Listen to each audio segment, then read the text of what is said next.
Hello friends, welcome to target and goal. Friends, घटना चक्र pointer Indian geography में आज का जो हमारा टॉपिक होगा वो होगा प्रपात झीलें, और इसके साथ हम पढ़ेंगे जलवायु को और मानसून को भी पढ़ेंगे इसी में।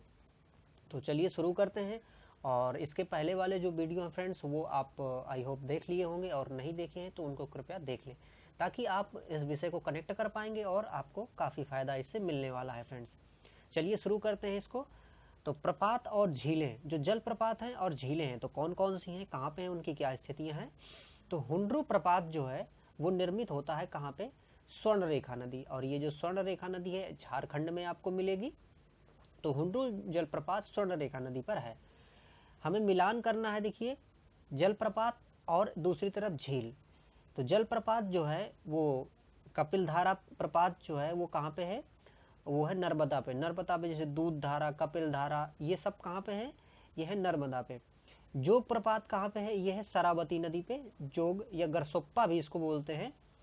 और शिव समुद्रम प्रपात ये कहाँ पे है, कावेरी पे है। तो इस प्रकार से ये इस नदियाँ और प्रपात। भारत का सबसे बड़ा जलप्रपात जोग प्रपात कहाँ पर है और किसमें है। तो देखिए ये जो जोग प्रपात है, ये जो जलप्रपात है ये चौड़ाई के हिसाब से, तो चौड़ाई के हिसाब से सबसे जो ज़्यादा है वो है शरावती नदी का जोग जलप्रपात, या जोग या गरसोप्पा भी कहते हैं। और ये जो शरावती नदी है ये आपको कर्नाटक में मिलेगी। तो इस प्रकार से शरावती नदी का जोग प्रपात चौड़ाई की दृष्टि से भारत का सबसे बड़ा जलप्रपात है। भारत का वह जलप्रपात जिसे लोकप्रिय रूप से नियाग्रा कहते हैं, ये कौन सा प्रपात है, तो ये है चित्रकूट। और ये चित्रकूट प्रपात कहाँ है, ये है फ्रेंड्स छत्तीसगढ़ में। भारत के गोवा में स्थित जलप्रपात कौन सा है, ये है दूध सागर प्रपात। तो दूध सागर जलप्रपात गोवा में है। भेड़ा घाट ये कहाँ पे है, ये भेड़ा घाट पर जो स्थित है ये धुआंधार प्रपात है। और भेड़ा घाट मध्य प्रदेश के जबलपुर में है। नर्मदा नदी का ये बहुत ही सुंदर प्रपात है और बहुत ही दर्शनीय स्थल भी है। विश्व जल प्रपात डाटाबेस के अनुसार वर्तमान में भारत में स्थित सबसे ऊंचा जलप्रपात कौन सा है, तो ये है फ्रेंड्स, आपको नाम याद रखना है, कोह काली कई। कोह काली कई जो कि मेघालय में है, ये वर्तमान में विश्व जलप्रपात जो डाटाबेस है इसके हिसाब से भारत का सबसे ऊंचा जलप्रपात है। लेकिन भारत का सबसे ऊंचा जलप्रपात अभी तक बहुत सारे डॉक्यूमेंट्स में, जो गवर्नमेंट के डॉक्यूमेंट्स हैं उनमें कुचिकल जलप्रपात अभी भी ये इंडिकेट किया जाता है। 2018 में एक क्वेश्चन पूछा गया था लोक सेवा आयोग में कि सबसे ऊंचा जलप्रपात बताइए, और वहां पर लोक सेवा आयोग ने भी कुचिकल ही माना था। तो इस बात को हमें थोड़ा सा ध्यान रखना है। और कुचिकल जो जलप्रपात है ये है, इसकी जो ऊंचाई पहले के हिसाब से है वो है 445 मीटर। तो 445 इस प्रकार से इसकी ऊंचाई है। लेकिन ये जो ऊंचाई है फ्रेंड्स, ये वर्तमान की ऊंचाई नहीं है, ये ऊंचाई एक्चुअली पहले की ऊंचाई है। और जो हमने अभी कोह काली कई जो देखा जलप्रपात, उसकी जो वर्तमान में ऊंचाई है वो 335 है। कितनी है, 335 मीटर। इसका मतलब ये है कि वर्तमान में जो कुचिकल जलप्रपात की ऊंचाई है, तो भले ही जो नोटबुक है उनमें 455 मीटर दिया हुआ है, लेकिन वर्तमान में इतनी ऊंचाई इसकी नहीं होगी। बेम्बानाट झील कहाँ पे है, ये है फ्रेंड्स केरल पे।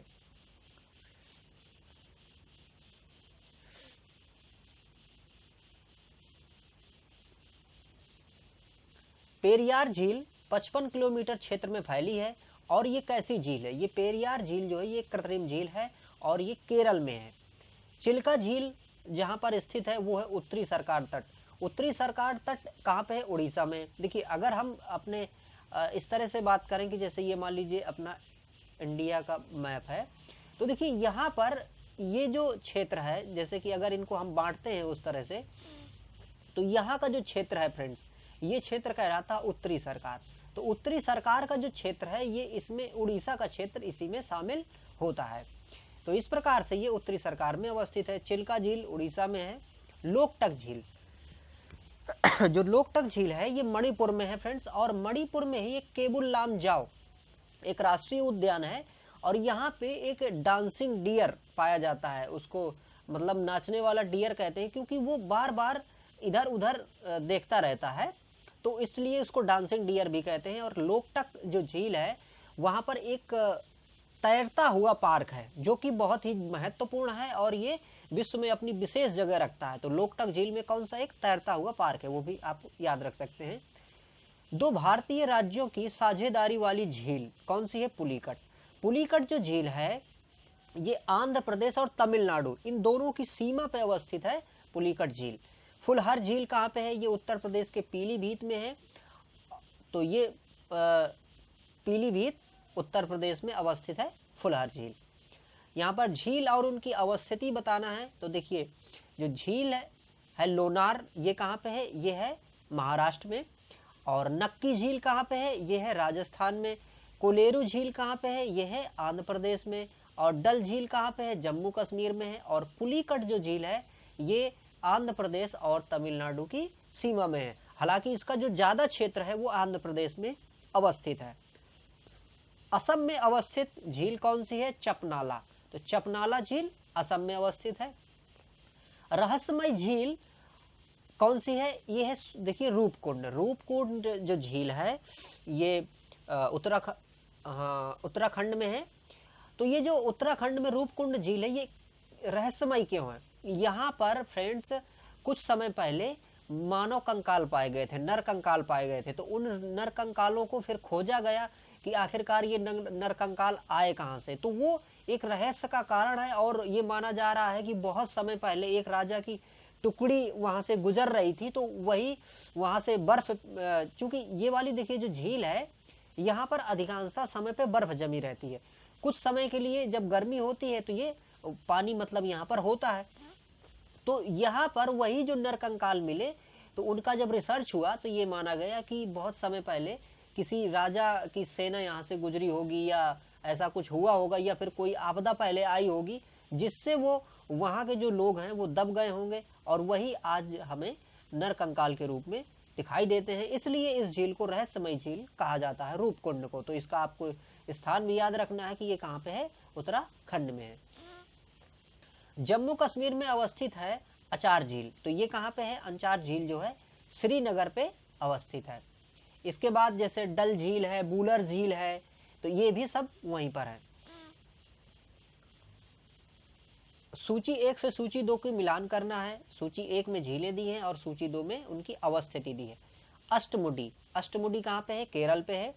पुलिकट झील, देखिए अब पुलिकट झील चूंकि आंध्र प्रदेश और तमिलनाडु दोनों के सीमा में है, तो ऑप्शन जिस तरह से कहे वैसे आप मार्क कर सकते हैं। तो पुलिकट झील तमिलनाडु में अवस्थित है। रूपकुंड झील कहाँ पे? अभी हमने देखा उत्तराखंड में है ये। और सूरजकुंड कहाँ पे है? हरियाणा में। सूरजकुंड मेला भी लगता है बहुत बड़ा, ये क्राफ्ट का मेला सूरजकुंड में लगता है। बर्फ से ढकी झील घेपन, तो ये जो घेपन झील है ये कहाँ पे है? ये है फ्रेंड्स हिमाचल प्रदेश में। अब देखिए यहाँ पर हम अगला टॉपिक पढ़ते हैं जलवायु। और जलवायु में हम पहली चीज पढ़ते हैं मानसून। तो मानसून जो शब्द है इसकी व्युत्पत्ति कैसे हुई है? मासिन शब्द से हुई है। और मासिन जो शब्द है वो कहाँ कैसा शब्द है? अरबी भाषा का। तो मानसून शब्द की व्युत्पत्ति अरबी भाषा से हुई है। निम्न कथनों पर विचार कीजिए। तो कथन और कारण दिए हुए हैं। कथन कह रहा है भारत मूलतः एक मानसूनी देश है और कारण यहाँ पर दिया गया है उच्च हिमालय उसे जलवायु संबंधी विशिष्टता प्रदान करता है। तो यहाँ पर कथन और कारण दोनों सही हैं और जो यहाँ पर कारण है वो कथन का स्पष्टीकरण कर रहा है। क्योंकि देखिए ये जो भारत है वो मानसूनी जलवायु ही रखता है, तो मानसूनी है। और ये जो हिमालय है, हिमालय इसकी मानसूनी जलवायु के लिए बहुत बड़ा कारक है। तो इसलिए यहाँ पर ये दोनों सही है और व्याख्या भी स्पष्ट हो रही है। फिर से यहाँ पर कथन और कारण दिए हुए हैं। कथन कह रहा है भारत की जलवायु उष्ण कटिबंधीय या मानसूनी तरह की है। तो यहाँ पर देखिए ये बात एकदम सही है। और कारण दिया हुआ है कि भारत उष्ण कटिबंधीय अक्षांशों के बीचों बीच अवस्थित है। तो ये बात यहाँ पर गलत है। क्यों? देखिए जो उष्ण कटिबंधीय जो क्षेत्र होता है वो 23 डिग्री 23.5 डिग्री ऊपर मतलब कि उत्तर और 23.5 डिग्री दक्षिण में होता है। लेकिन यहाँ पर अगर हम बात करें तो हमारा जो विस्तार है वो ऊपर 37 डिग्री तक है ना। तो 37 डिग्री हम ऊपर तक अक्षांश में विस्तार अपना रखते हैं जम्मू कश्मीर में, लेकिन तो इसका मतलब क्या हुआ, या उष्ण से कहाँ को चले गए हम, उपोष्ण की ओर। तो हमारा जो क्षेत्र है वो सिर्फ उष्ण में नहीं है बल्कि उपोष्ण कटिबंध में भी हमारा क्षेत्र है। तो इस प्रकार से यहाँ पर ये जो कारण कह रहा था कि भारत उष्ण कटिबंधीय अक्षांशों के बीचों बीच है, ये बात यहाँ पर गलत हो जाती है, क्योंकि हम तो उपोष्ण में भी अपनी अवस्थिति रखते हैं। भारत का वह राज्य जहां मानसून का आगमन सबसे पहले होता है वो है केरल। तो केरल को संभवतया 1 जून को मानसून पहुंच जाता है, लेकिन उसके पहले भी जो मानसून है, अगर ये कहता कि भारत का मानसून सबसे पहले कहाँ पहुंचता है, तो हम कहते कि अंडमान एंड निकोबार में, क्योंकि अंडमान निकोबार द्वीप समूह में जून से पहले ही वहां पर पहुंच जाता है, मई में ही वहां पर जो मानसून है पहुंच जाता है। भारत में ग्रीष्मकालीन मानसून के प्रवाह की जो सामान्य दिशा है वो क्या है, दक्षिण पश्चिम से उत्तर पूर्व। मतलब कि जैसे अगर हम कहें कि ये भारत है मान लीजिए, तो इस प्रकार से मानसून यहाँ को बहता है। तो यहाँ देखिए दक्षिण पश्चिम से किधर की ओर जा रहा है, ये उत्तर पूर्व की ओर जा रहा है। भारतीय उपमहाद्वीप में ग्रीष्म ऋतु में उच्च ताप और निम्न दाब हिंद महासागर में वायु का कर्षण करते हैं। मतलब भारतीय उपमहाद्वीप में जो ग्रीष्म ऋतु है, तो ग्रीष्म ऋतु में उच्च ताप और निम्न दाब हिंद महासागर से वायु का कर्षण करते हैं, जिसके कारण क्या होता है, जिसके कारण मानसून आता है। मतलब ये साधारण सी अगर हम बात करें कि जैसे मान लीजिए ये भारत है, तो यहाँ पर देखिए ये उत्तर वाला जो क्षेत्र होता है, यहाँ पर टेम्परेचर ज़्यादा हो जाता है। तो टेम्परेचर ज़्यादा होने पर जो वायु है, वायु हल्की हो जाती है और ऊपर उठने लगती है। तो जैसे वायु ऊपर उठती है तो वहाँ पर निम्न दाब हो जाता है, और इसी निम्न दाब को भरने के लिए जो वायु हैं वो इधर से चलती हैं, और इधर से इस निम्न दाब को भरने के लिए जब ऊपर की ओर वायु चलती है तो यही क्या होता है, दक्षिण पश्चिम मानसून होता है। और चूंकि ये जो वायु आ रही है ये कहाँ से आ रही है, ये आ रही है सागर से, तो इसलिए इसमें क्या होती है कि मॉइस्चर होता है, नमी होता है, तो इसलिए ये वर्षा करती है। नीचे देखिए ये एक आरेख दिया हुआ है फ्रेंड्स। तो ये जो आरेख है, ये आरेख उत्तर पूर्व भारत के उत्तर पूर्व क्षेत्र का आरेख बता रहा है। और ये देखिए एक तरफ जैसे तापमान है और एक तरफ अपेक्षिक दाबमान है। तो ये हम यहाँ पर देख सकते हैं कि जैसे ये टेम्परेचर है तो किस तरह से है, मान लीजिए कि 25 डिग्री है, तो यहाँ पे दाब किस तरह से चल रहा है। तो ये एक आरेख है फ्रेंड्स। भारत का सबसे सूखा स्थान कौन सा है, तो भारत में जो सबसे जहाँ पर कम वर्षा होती है वो सबसे सूखा स्थान होगा, और वो स्थान है कौन सा, लेह है। भारत को उष्ण कटिबंध और उपोष्ण कटिबंध में विभाजित करने के आधार के रूप में माने जाने वाली जनवरी की जो समताप रेखा है वो कौन सी है, 18। अब देखिए जैसे उष्ण कटिबंध और उपोष्ण कटिबंध, उपोष्ण कटिबंध और उष्ण का मतलब कितना है कि 23.5 डिग्री। तो 23.5 डिग्री जो जनवरी का टेम्परेचर, अगर एक एवरेज टेम्परेचर देखते हैं तो वहां पर जो टेम्परेचर होता है कितना होता है, लगभग 18 डिग्री टेम्परेचर वहां पर अवस्थित होता है। यहाँ पर देखिए एक फिगर दिया हुआ है, इंडिया का मैप है, और इसमें देखिए कुछ ये मार्क वाला दिया है। तो यहाँ पे मार्क से हिसाब से देखिए क्या पूछ रहा है कि ऊपर दिए गए मानचित्र में छायांकित क्षेत्र में जुलाई माह के मध्य में तापमान परिवर्तन कितना। तो जुलाई माह में यहाँ का जो टेम्परेचर होता है वो होता है 25 डिग्री से 27 डिग्री, ये 27.5 डिग्री। देखिए जो जुलाई का महीना होता है वो जैसे मान लीजिए कि वर्षा उस समय हो रही होती है, तो इस समय इतना ज्यादा टेम्परेचर नहीं होता, थोड़ा सा डाउन कर जाता है टेम्परेचर। तो 25 से 27 डिग्री टेम्परेचर यहाँ पर अवस्थित है, यहाँ पर होता है, जहां पर ये मार्क इसमें से किए गए हैं। भारत में सर्वाधिक दैनिक तापांतर पाया जाता है, ये कहाँ पे पाया जाता है, राजस्थान के मरुस्थलीय क्षेत्र पे। तापांतर क्या होता है, ताप का अंतर। जैसे कि अब चूंकि जो मरुस्थल है वहां पर रेत पाई जाती है, तो रेत की ये क्वालिटी होती है कि रात में वो बहुत ज्यादा ठंडी हो जाती है, दिन में बहुत ज्यादा गर्म हो जाती है, तो इसलिए वहां का जो तापांतर है बहुत ज्यादा हो जाता है। जैसे मान लीजिए कि रात में उसका जो टेम्परेचर है वो 5 डिग्री आ गया, और इसके बाद दिन का टेम्परेचर 45 डिग्री हो गया, तो देखिए टेम्परेचर का उतार चढ़ाव कितना ज़्यादा, तापांतर बहुत ज़्यादा हो गया, 40 डिग्री का हो गया। वहीं अगर हम बात करते हैं साधारण प्रदेशों की, तो वहां पर जैसे मान लीजिए कि दिन का टेम्परेचर 30 है, तो रात में मान लीजिए कि यहाँ पे 20 हो गया। कितने का अंतर, सिर्फ 10 का अंतर हो रहा है। तो जो तापांतर है वो सबसे ज्यादा राजस्थान में होता है। तमिलनाडु में मानसून के सामान्य महीने होते हैं नवंबर दिसंबर। जो तमिलनाडु है इस क्षेत्र में वर्षा फ्रेंड्स, यहाँ पर जो वर्षा होती है वो कैसे होती है कि जब मानसून वापस आता है, मतलब कि उत्तर पूर्व से जब ऐसे हवाएं चलने लगती हैं तब यहाँ पर वर्षा होती है। और दक्षिण पश्चिम मानसून यहाँ से इसमें वर्षा नहीं हो पाती। उसका कारण यह है कि यहाँ पर पर्वत श्रेणियां पाई जाती हैं। तो पर्वत श्रेणियां पाई जाती हैं और उनकी जो स्थिति है वो कैसी है फ्रेंड्स, इस तरह से है, ठीक है। और मानसून भी ऐसे ऐसे चलता है। तो जैसे मानसून ऐसे चलेगा तो यहाँ पर क्या होगा कि पर्वत श्रेणियां ये सीधे पड़ जाएंगी, तो ये रोकेंगी नहीं इसको।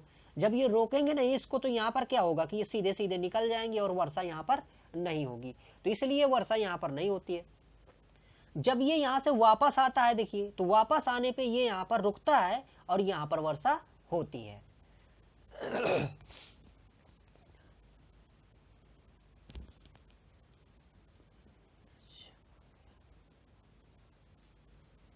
हाँ, अगला कंटेंट देखते हैं। भारतीय मानसून मौसमी विस्थापन से इंगित है, जिसका कारण क्या है, स्थल और समुद्री जो टेम्परेचर है उसके तापमान में विभेदन। तो अभी जैसे हमने देखा वहां पर कि जो उत्तर पश्चिम वाला जो क्षेत्र होता है वो ज्यादा गर्म हो जाता है और उसी गर्म को भरने के लिए समुद्र से हवाएं चलती हैं। तो ये जो ताप का विभेदन है, टेम्परेचर का ज्यादा हो जाना और निम्न ताप हो जाना, मानसून को क्या करता है, प्रोत्साहित करता है। यहाँ पर देखिए कुछ सत्य कथन इस प्रकार से हैं कि दक्षिणी भारत में उत्तरी भारत की ओर मानसून की अवधि घटती है। दक्षिण भारत में मानसून की अवधि ज्यादा होती है और उत्तर भारत में कम होती है। और दूसरी बात यह है कि उत्तरी भारत के मैदानों में वार्षिक वृष्टि की मात्रा पूर्व से पश्चिम की ओर घटती है। इसका मतलब ये है कि अगर हम भारत को देखें जैसे ये, तो देखिए इसकी स्थिति ये होती है कि यहाँ से देखिए जब ये ऐसे मानसून चलता है तो यहाँ पर ये जो हमारा उत्तर पूर्व क्षेत्र है यहाँ से टकराता है और ये फिर ऐसे मुड़ता है। तो जब ये जैसे गंगा वाला जो क्षेत्र है यहाँ से मुड़ता है तो यहाँ इसकी वर्षा ज्यादा है, फिर धीरे धीरे यहाँ पर वर्षा क्या होती जाती है, कम होती जाती है। तो वही बात यहाँ पर कह रहा है कि जब हम यहाँ से पश्चिम से पूर्व की ओर ऐसे बढ़ते हैं तो जो वर्षा की मात्रा है वो कम होती जाती है क्रमशः। अमृतसर एवं शिमला लगभग एक ही अक्षांश पर स्थित हैं, परंतु उनकी जलवायु में भिन्नता का कारण क्या है। तो अमृतसर देखिए पंजाब और शिमला जो हमारा की हिमाचल प्रदेश में है। तो इन दोनों की, ये दोनों एक ही अक्षांश में हैं, लेकिन इनकी जो टेम्परेचर है, जलवायु है, उनमें भिन्नता पाई जाती है क्योंकि इनमें ऊंचाई का फर्क है। तो अमृतसर कम ऊंचा है और शिमला ज्यादा ऊंचा है, इसलिए इनकी ऊंचाई की भिन्नता की वजह से यहाँ पर जो टेम्परेचर है, यहाँ का जो मानसून है, वो दोनों में अलग अलग पाया जाता है। छत्तीसगढ़ राज्य में फैलाव पाया जाता है किस तरह की जलवायु का, ये पाया जाता है आर्द्र दक्षिण पूर्व जलवायु का। आर्द्र जलवायु का अनुभव होता है कहाँ पे, कोच्चि और तेजपुर में। मानसून का निर्गत इंगित करता है, मानसून का निर्गत मतलब कि मानसून जब लौटता है उसका निर्गत होता है, तो उसे वो कैसे हमें पता चलता है, तो वो पता चलता है साफ आकाश से, बंगाल की खाड़ी में अधिक दाब स्थित से, स्थल पर ताप के बढ़ने से। सही कथन यहाँ पर कुछ इस प्रकार है, पूरे वर्ष 30 डिग्री नॉर्थ से 60 डिग्री साउथ अक्षांशों के बीच रहने वाली या बहने वाली जो हवाएं हैं वो पछुआ हवाएं कहलाती हैं। भारत के उत्तर पश्चिम क्षेत्र में शीतकालीन वर्षा लाने वाली आर्द्र जो संहितियां हैं वो पछुआ पवन ही होती हैं। तो देखिए जो पछुआ पवन है, जैसे अपना जो इंडिया है उसमें सर्दी के मौसम में यहाँ से जो चलती है, तो ये पछुआ पवन सर्दियों की कुछ वर्षा करती हैं और इसी वर्षा को हम महावट के नाम से भी जानते हैं। अब वर्षा देखिए पढ़ते हैं, भारत में सर्वाधिक वर्षा मुख्यतः जो होती है, जो मुख्य वर्षा का जो स्रोत है वो है दक्षिण पश्चिम मानसून। उत्तरी पूर्वी मानसून से सबसे अधिक वर्षा प्राप्त होती है जो उत्तर पूर्व, मतलब कि ऐसे जो मानसून वापस होता है, ये सबसे ज्यादा वर्षा किसको प्रदान करता है? तमिलनाडु को। अरुणाचल प्रदेश, सिक्किम, केरल एवं जम्मू कश्मीर राज्यों में से अधिकतम औसत वार्षिक वर्षा किसको प्राप्त होती है? सिक्किम में। अगर इनकी बात करें, किसमें? अरुणाचल प्रदेश, सिक्किम, केरल और जम्मू कश्मीर, तो इनमें से सबसे ज्यादा वर्षा किसको प्राप्त होती है? सिक्किम को प्राप्त होती है। वैसे सबसे ज्यादा वर्षा का जो स्थान है वो मेघालय में है। ऐसे दो नगर जो लगभग एक ही अक्षांश पर अवस्थित हैं, फिर भी उनकी वर्षा की कुल मात्रा का अंतर सर्वाधिक सुस्पष्ट है। तो वो कौन से हैं? अजमेर और शिलांग। तो अजमेर और शिलांग, अब देखिए शिलांग वहाँ मेघालय में वर्षा सबसे ज्यादा होती है, लेकिन हम अजमेर में आए तो वर्षा बिल्कुल ही न्यून हो जाती है राजस्थान में। तो इसका देखिए जो कारण अगर इस तरह से देखें हम, तो समुद्र से आने वाली हवाएं मेघालय में पहले पहुंच जाती हैं, वहां पर उनके रोकने की सही प्रक्रिया है। और दूसरी एक बात ये भी है कि मॉइस्चर जो है, नमी जो है वायु में, वो धीरे धीरे कम होती जाती है जैसे जैसे हम राजस्थान की ओर बढ़ते हैं, इसलिए वहां पर वर्षा कम होती है। एक मौसम विज्ञान केंद्र का औसत वार्षिक तापमान 26 डिग्री सेल्सियस है। इसकी औसत वार्षिक वर्षा जो है वो है 63 सेंटीमीटर और इसके तापमान का वार्षिक परिसर 9 डिग्री सेल्सियस है। ये संदर्भित करता है, ये किसको संदर्भित करता है? चेन्नई को। मतलब चेन्नई में 26 डिग्री उसका टेम्परेचर, 63 डिग्री उसका जो वार्षिक वर्षा है और 9 डिग्री सेल्सियस का परास या परिसर उसमें से पाया जाता है। तो ऐसी स्थिति चेन्नई में अवस्थित होती है। भारतीय नगरों पटना, कोची, कोलकाता एवं दिल्ली में सामान्य वर्षा का सही अवरोही क्रम क्या है? मतलब कि देखिए पटना, कोची, कोलकाता और दिल्ली, इनमें से वर्षा के घटते से बढ़ते क्रम की ओर अगर देखें तो कोची, कोलकाता, पटना और दिल्ली होंगे। अब यहाँ पर देखिए कोची जो है, चूंकि ये तो केरल में है, काफी ज्यादा वर्षा पा जाता है। अगर इसकी हम यहाँ पर देखें कोलकाता, पटना और दिल्ली, तो ये जो क्षेत्र हैं ये पश्चिम से, ये पूर्व से पश्चिम की ओर वाली स्थित है। तो सबसे यहाँ पर जो है वो क्या है? कोलकाता है, फिर यहाँ पर पटना है और फिर यहाँ पर दिल्ली है। तो मॉइस्चर कम होती जाएगी, तो यहाँ पर जो वर्षा है वो क्या होती जाएगी? कम होती जाएगी। आम्र वर्षा संबंधित है आम की फसल से। आम्र वर्षा जब होती है केरल में और कर्नाटक में, तो वहाँ पे आम जो है वो जल्दी पकने लगते हैं, तो इसलिए इसको आम्र वर्षा कहते हैं। भारत में सबसे कम वर्षा वाला क्षेत्र कौन सा है? वो तो लेह है। दक्षिण पश्चिम मानसून में कोलकाता, मंगलौर, चेन्नई एवं दिल्ली में से सबसे कम वर्षा किसको प्राप्त होती है? चेन्नई को। हमने बात की थी कि वो चूंकि पर्वत सीधी में पड़ जाते हैं तो इसलिए दक्षिण पश्चिम मानसून वहां पर नहीं बरस पाता है, लेकिन उत्तर पूर्व मानसून जब वापस होता है तब वहां पर वर्षा करता है नवंबर और दिसंबर में। चेरापूंजी मेघालय में और मासिन राम जो वर्तमान में सबसे ज्यादा वर्षा प्राप्त करता है विश्व में, मासिन राम वो भी मेघालय में अवस्थित है। भारतवर्ष में सर्वाधिक वर्षा वाला जो क्षेत्र है वो है पश्चिम घाट, हिमालय क्षेत्र और मेघालय का क्षेत्र, ये सबसे ज्यादा वर्षा प्राप्त करते हैं। और जहां वर्षा ज्यादा होती है वहां पर घने वन पाए जाते हैं और वहां पर सदाबहार वन पाए जाते हैं।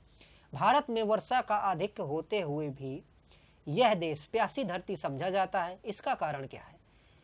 वर्षा में जो पानी बरसता है तो उसका अधिकांशतः बह जाना ढाल के कारण, शीघ्रता से भाप बन जाना, और इसके साथ साथ में वर्षा थोड़े ही समय के लिए होती है, इसलिए यहाँ वर्षा की दिक्कत होती है। और जो सबसे बड़ी जो दिक्कत है भारत में पानी की कमी की, वो जो कमी है वो फ्रेंड्स है वर्षा जल के संचय न करने की। क्योंकि हम जल का सही संचय नहीं करते हैं इसलिए ये समस्या हमें ज्यादा होती है। अगर वहीं इजराइल की बात करें तो इजराइल में बहुत कम वर्षा होती है, लेकिन वहाँ पे वर्षा मतलब पानी की प्रॉब्लम नहीं होती, क्योंकि वो पानी का मैनेजमेंट बहुत अच्छे से करते हैं। हमारे इधर पे क्या है कि पानी का मैनेजमेंट सही ना होने की वजह से जो बारिश होती है वो सीधे सीधे बह के पानी नदियों के माध्यम से समुद्र में चला जाता है, जिसका कोई विशेष यूज नहीं हो पाता। भारत में औसत 200 मिलीमीटर वार्षिक वर्षा जो है ये होती है, कहाँ पे, जम्मू कश्मीर में। तो ये बहुत ही देखिए यहाँ पर कम होती है। झारखंड में वर्षा प्राप्त होती है, दक्षिण पश्चिम मानसून से प्राप्त होती है झारखंड में वर्षा। यहाँ पर देखिए एक मैप दिया गया है, और इस मैप के हिसाब से यहाँ पर बताना है कि भारत के रेखांकित भाग में वार्षिक वर्षा का जो मान है वो कितना होगा। तो ये जो वाला जो क्षेत्र है फ्रेंड्स, ये इस क्षेत्र में 100 से 150 सेंटीमीटर वर्षा वार्षिक होती है। यहाँ पर जब पुष्कर की पहाड़ियों में भारी वर्षा होती है तो बाढ़ आती है, कहाँ पे, बालोतरा में। देखिए पुष्कर की पहाड़ियाँ जो वहाँ पर, चूंकि पहाड़ियों में यदि बारिश होती है तो उससे का जो प्रभाव होता है वो कहाँ पे पड़ता है, नीचे वाले क्षेत्रों में पड़ता है, क्योंकि पानी वहाँ से उतर के सारा आता है और यहाँ पर फ्लड का कारण बनता है।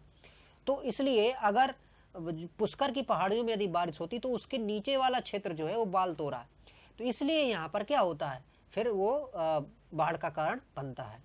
भारतीय मौसम विज्ञान विभाग की परिभाषा के अनुसार वर्षा का दिन वह होता है जब किसी विशेष स्थान पर इस वर्षा की मात्रा होती है कितनी, 24 घंटे में अगर 2.5 मिलीमीटर से अगर ऊपर वर्षा होती है तो उस दिन को वर्षा का दिन माना जाता है। कथन और कारण दिए हुए हैं। कथन में है, गंगा के मैदान में यदि कोई पश्चिम और उत्तर पश्चिम को चले तो मानसून वर्षा घटती जाती है। मतलब क्या कह रहा है कि अगर कोई पश्चिम और उत्तर पश्चिम को चले, मतलब कि अगर ऐसे चले, ठीक, तो वर्षा की मात्रा घटती जाती है। बात बिल्कुल सही है, ये अभी हमने ऊपर चर्चा की। और कारण यहाँ पर दिया गया है कि गंगा के मैदान में कोई ज्यों ज्यों ऊपर चढ़ता जाता है, मतलब इधर को जाता जाता है, तो आर्द्रताधारी मानसूनी जो पवने हैं वो ऊपर उठती जाती हैं। तो देखिए ऊपर उठती जाती हैं, और उसका कारण ये भी होता है कि उनमें मॉइस्चर जो है, नमी कम होती जाती है। तो यहाँ पर कथन कारण दोनों सही है, और यहाँ पर व्याख्या भी हो रही है। यहाँ पर देखिए ये जो इंडिया का मैप है, और इसमें से एक ये लाइन ड्रॉ की गई है, और ये लाइन जो है ये क्या बता रही है, ये फ्रेंड्स जल विभाजक बता रही है। क्यों, देखिए इससे इधर वाली जो है ना नदियाँ सब इधर को बहती हैं, और यहाँ देखिए ऐसे क्यों झुका हुआ है ये, क्योंकि आप दो नदियों की बात अगर समझें, क्या, नर्मदा और ताप्ती, तो वो कैसे बहती हैं, ऐसे बहती हैं। तो इधर से ये सारी नदियाँ इधर को बहती हैं, बाकी इधर को बहता है सब ये पानी। तो इसलिए ये जल विभाजक है एक प्रकार से, जो इसमें से दिखाया गया है। सूची 1 से सूची 2 को मिलान करना है। और सूची 1 में देखिए क्या है, यहाँ पर दिया गया है, कोलकाता की अपेक्षा चेन्नई अधिक गर्म है। क्यों, अक्षांशीय स्थिति के कारण। तो कोलकाता जो है वो ज़्यादा, मतलब कि कोलकाता की अपेक्षा चेन्नई ज़्यादा गर्म है, क्योंकि जो चेन्नई है वो थोड़ा सा निम्न अक्षांशों में पाया जाता है, मतलब अवस्थित है। अगला यहाँ पर देखिए दिया हुआ है कि हिमालय में हिमपात होता है किसके कारण, तुंगता के कारण। मतलब कि हिमपात जो है वो ऊंचाई के कारण होता है। तुंगता का मतलब ऊंचाई, ऊंचाई ज़्यादा ना होती तो हिमपात वहाँ पे नहीं होता, क्योंकि जैसे जैसे ऊंचाई बढ़ती जाती है वैसे वैसे टेम्परेचर कम होता जाता है, और टेम्परेचर कम होने से वहाँ पर जो वर्षा भी होती है वो हिम के रूप में होने लगती है। पश्चिमी बंगाल से पंजाब की ओर आते आते वर्षा कम हो जाती है समुद्र से दूरी के कारण। मतलब कि पश्चिम बंगाल से अगर हम इधर को आएंगे तो वर्षा कम होती जाती है समुद्र से दूरी के कारण। सतलज गंगा मैदान में शीतकाल में कुछ वर्षा होती है।